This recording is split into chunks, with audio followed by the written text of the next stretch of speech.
Кемелдену әрдайым даму жолында болу, біреумен емес, өзіңмен жарысу. Мықты болсаң, өзіңді жең деп Ұлы Абай айтқандай, әрқашан өзіңді алға жетелеп, дамытып отыру. Өзін өзі дамытуды неден бастаған жөн?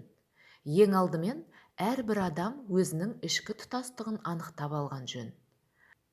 Адам не нәрседен қысылып тұйықтыққа тірелетін болса, соны өзгертуге талпынғаны абзал. Кемелденудің келесі қадамы өз қабілетін анықтау, жоқты қуаламай, барды дамыту. Microsoft компаниясының топ-менеджері Джи Мейер артықшылықтар кемшіліктерден маңызды деген.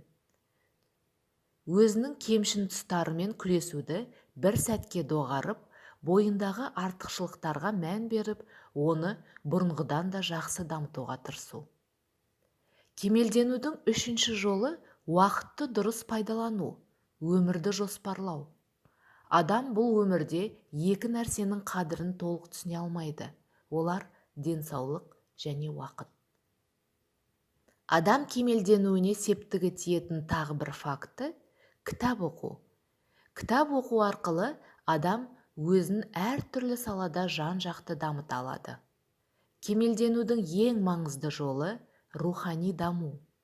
Рухани кемелдену адамның жүрек сезімі, ішкі жан дүниесінің байлығын көрсететін адами құндылықтардың бойына сіңірілуі мен өмірлік тұрмысына енуі.